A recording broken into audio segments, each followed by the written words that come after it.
Bonjour tout le monde, j'espère que vous allez bien. Dans cette vidéo, je vais vous parler de la rémunération et comment négocier votre salaire au moment de l'entretien, bien sûr. Généralement, parler de l'argent était toujours tabou, et précisément lorsqu'il s'agit de salaire pendant l'entretien. L'article 345 du Code de travail stipule que le salaire est librement, à souligner, est librement fixé par accord direct entre les parties. Les parties, c'est-à-dire le recruteur et les candidats. Ou convention collective de travail, sous réserve des dispositions légales relatives au salaire minimum légal, c'est-à-dire le SMIC, bien sûr. Alors, qu'est-ce qu'on apprend de cet article? Alors, l'employeur et l'employé, c'est-à-dire le recruteur et le candidat, ont la totale liberté de négocier le salaire. Seulement, il faut savoir l'aborder. Alors, pour la personne à la recherche d'emploi, la rémunération est la principale des préoccupations. Et bien sûr, en grande partie, ce qui garantit sa motivation, et c'est tout à fait normal. Pour l'entreprise, le salaire est l'une des premières préoccupations. Le montant de la rémunération est déterminé selon le principe de la liberté contractuelle. Alors, ce qui explique la nécessité de négocier son salaire. Alors, et cela dit aussi que d'une part, la rémunération est la contrepartie de travail, et d'autre part, elle est négociable et discutable. Et c'est tout à fait normal, bien sûr, d'en parler. L'entreprise, lorsqu'elle envisage la création d'un poste, il prévoit bien sûr un budget à ce poste, selon sa stratégie de recrutement et l'importance de poste à créer. Alors, pour l'entreprise, recruter signifie fixer un salaire et engager une charge. À titre d'info, les charges de personnel représentent plus de 30% des charges totales de l'entreprise. Cela pour vous dire à quel point le poids de la rémunération des salaires, bien sûr, avec les charges sociales. Déjà, l'opération de recrutement nécessite de la part de l'entreprise un budget financier, d'accord, c'est-à-dire de l'argent, un budget temps et un budget énergie. Pour le candidat chercheur d'emploi, une bonne préparation est comprise pour la négociation. Alors, comment le salaire ou bien la rémunération est fixée? Alors, quels sont les critères qui sont pris en compte? En principe, on trouve en premier lieu le niveau de qualification, c'est-à-dire les compétences. Plus le niveau est élevé, bien sûr, le salaire aussi sera élevé. L'âge aussi, c'est très important, et le secteur d'activité. Alors ça, c'est les critères, si vous voulez, qui déterminent la rémunération. Alors, avant l'étape de la négociation de la rémunération, ou bien de salaire, le candidat doit maîtriser quelques notions. Parce que c'est pas facile, bien sûr, de négocier son salaire ou bien son contrat de travail. Alors, je disais, le candidat doit maîtriser certaines notions fondamentales, ce qui n'est pas le cas malheureusement, et cela dû au manque de préparation ou aux négligences.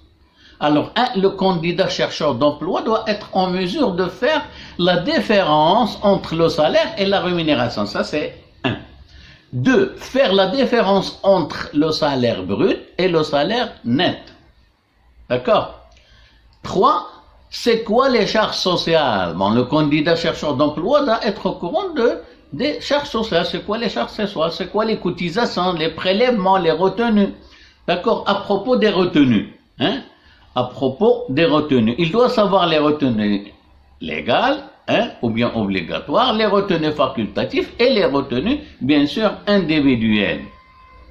En résumé, le candidat doit savoir les majorations de salaire, c'est-à-dire ce qui vient en plus, et les déductions sur salaire, ça veut dire ce qui vient en moins du salaire, c'est-à-dire ce qui augmente le salaire et ce qui le diminue, bien entendu. Alors, on commence par la différence entre le salaire et la rémunération.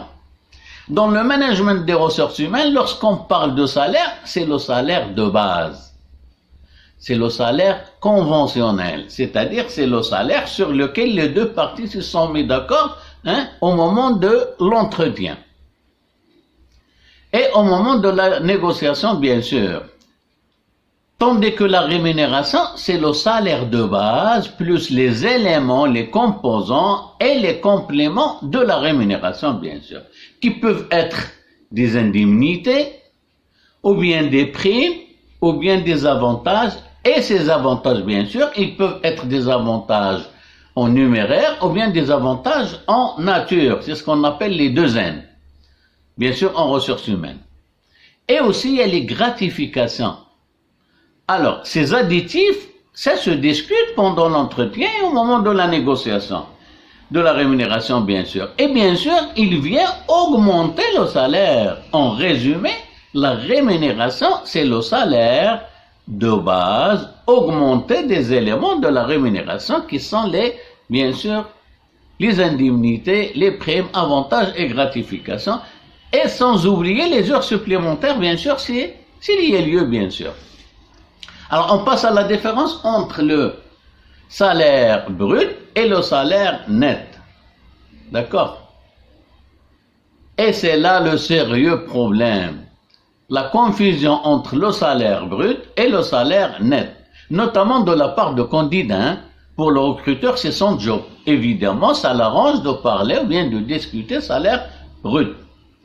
Et entre nous, le normal et le légal, c'est de parler de salaire brut. Comme pour le cas de la facture. On négocie leurs taxes et on ne parle pas de TTC. Déjà parce que la TVA, c'est pour l'État. Comme son intitulé l'indique, État TVA facture, ou bien État TVA récupérable. Ça veut dire on n'en parle pas. Alors, c'est quoi le salaire brut?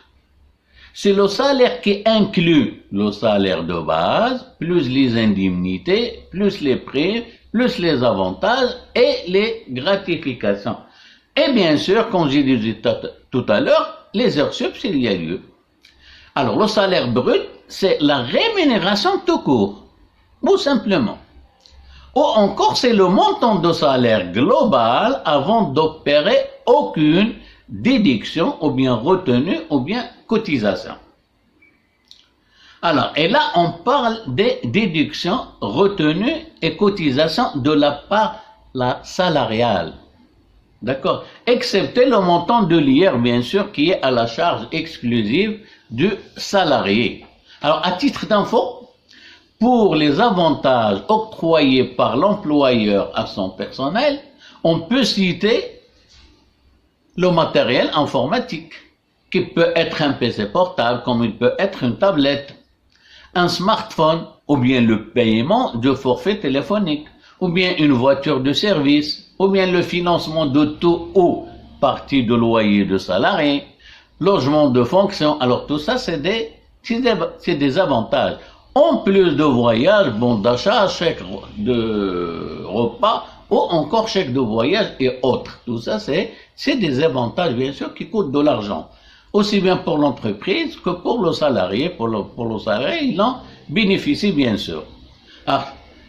D'accord. Alors, à titre indicatif, les déductions, les retenues, les cotisations, il y a une partie qui est prise en charge par le salarié et s'appelle la part salariale. Et une autre partie, bien sûr, qui est prise en charge par l'employeur ou bien l'entreprise et qui s'appelle bien sûr la part patronale. Alors, on passe au salaire net. Alors, c'est quoi le salaire net?